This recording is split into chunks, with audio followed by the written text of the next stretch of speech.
Assalamualaikum warahmatullahi wabarakatuh. Nama saya Nur Hidayatul Wahida dengan NIM 23010262232. Di video kali ini, video ini dibuat untuk memenuhi tugas mata kuliah manajemen keuangan. Jadi hari ini kita akan membahas analisis struktur modal dan leverage PT Indo Tambang Raya Megah atau ITMG. Jadi ini informasi umum perusahaannya. Nama perusahaannya PT Indo Tambang Raya Megah Tbk. Tahun didirikannya 1987. Proporsi struktur modal perusahaan. Struktur modal perusahaan menunjukkan bagaimana perusahaan mendanai asetnya melalui utang dan ekuitas. Berdasarkan data neraca keuangan per tanggal 30 September 2024, PT ITMG memiliki aset sebesar 2.345.950 US dollar. Kemudian total ekuitasnya ada 1.838.293 US dollar. Kita sekarang menghitung total kewajibannya. Jadi kita dapat menghitung dari total aset dikurang total ekuitas. Jadi total kewajibannya adalah 507.657 US dollar.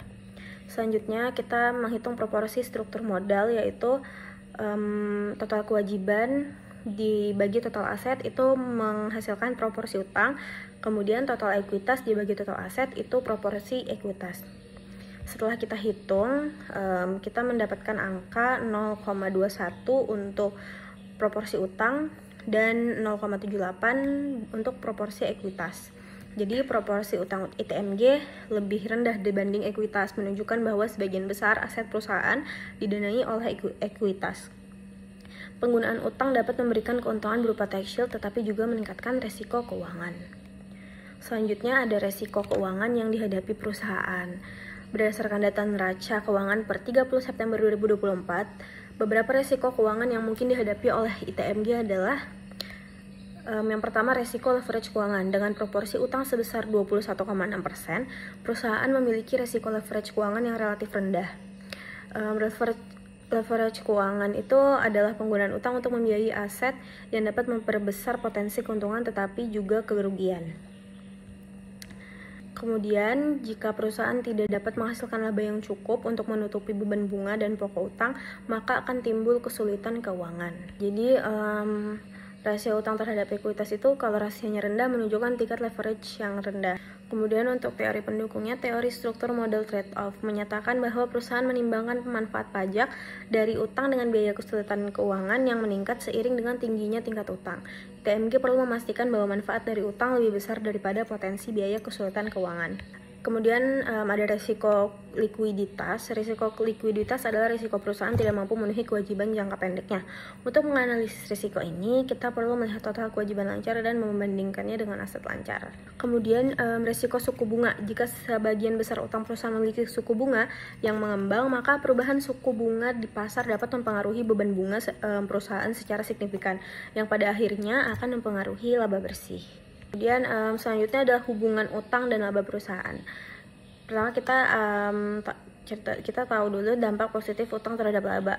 Jadi itu ada financial leverage. Penggunaan utang dapat meningkatkan pengembalian ekuitas atau return on equity jika tingkat pengembalian atas aset return on assets atau ROA lebih tinggi daripada biaya utang.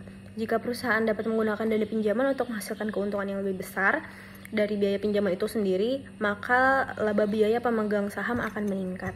Ini ada tax shield. Beban bunga atas utang dapat dikurangkan dari penghasilan karena pajak, sehingga mengurangi jumlah pajak yang harus dibayar perusahaan dan pada akhirnya meningkatkan laba bersih setelah pajak. Kemudian ada dampak negatif utang terhadap laba, itu ada beban bunga. Semakin besar jumlah utang, semakin besar pula beban bunga yang harus dibayar perusahaan. Beban bunga ini akan mengurangi laba sebelum pajak atau EBT dan pada akhirnya laba bersih perusahaan. Kemudian ada resiko kebangkrutan atau financial distress. Tingkat utang yang terlalu tinggi dapat meningkatkan resiko kesulitan keuangan hingga kebangkrutan. Perusahaan dengan utang yang besar harus mengalokasikan sebagian besar labanya untuk membayar bunga dan pokok utang, sehingga mengurangi dana yang tersedia untuk investasi atau distribusi dividen. Kemudian ada batasan pinjaman di masa depan. Perusahaan dengan tingkat utang yang sudah tinggi mungkin akan kesulitan untuk mendapatkan pinjaman tambahan di masa depan. Kita ada analisis data laporan keuangan ITMG. Jadi di tahun 2020 itu beban bunga bersihnya ini dalam bentuk US dollar ada 2.841.051 perak. Kemudian laba bersihnya ada 719 dolar, itu juga masih minus. Kemudian di tahun 2021 ada beban bunga bersihnya 2.834.591 US dollar, laba bersihnya 6.750.873 US dollar. Kemudian di tahun 2022 beban bunga bersihnya ada 4.219.934 US dollar. Kemudian laba bersihnya 4.723.415 US dollar. Kemudian di tahun 2023 beban bunganya ada 4.387.317 US dollar dan laba bersihnya 4.506.392 US dollar. Kemudian berdasarkan pengamatan pada tahun 2020, perusahaan mencatatkan rugi bersih meskipun beban bunga bersihnya relatif lebih rendah. Dibandingkan tahun-tahun berikutnya, ini menunjukkan bahwa faktor lain selain beban bunga juga mempengaruhi laba seperti pendapatan dan beban operasional. Kemudian pada tahun 2021, meskipun beban bunga bersih hampir sama dengan tahun 2020, laba bersih perusahaan melonjak signifikan. Ini kemungkinan disebabkan oleh peningkatan pendapatan atau efisiensi operasional yang lebih besar.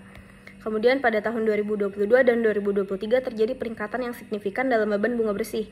Namun, laba bersih perusahaan tetap positif meskipun mengalami penurunan dibandingkan tahun 2021. Hal ini menunjukkan bahwa peningkatan beban bunga memberikan tekanan pada laba, namun perusahaan masih mampu menghasilkan keuntungan. Kesimpulannya adalah berdasarkan data ringkasan keuangan yang tersedia, tidak dapat disimpulkan secara langsung bahwa peningkatan jumlah utang selalu berkolerasi positif atau negatif dengan laba perusahaan. Beban bunga yang timbul dari utang tentu akan mengurangi laba. Namun jika dana yang diperoleh dari utang tersebut digunakan untuk investasi yang menghasilkan keuntungan yang lebih besar, maka laba perusahaan secara keseluruhan dapat meningkat meskipun beban bunga juga meningkat. Sekian dari saya. Wassalamualaikum warahmatullahi wabarakatuh.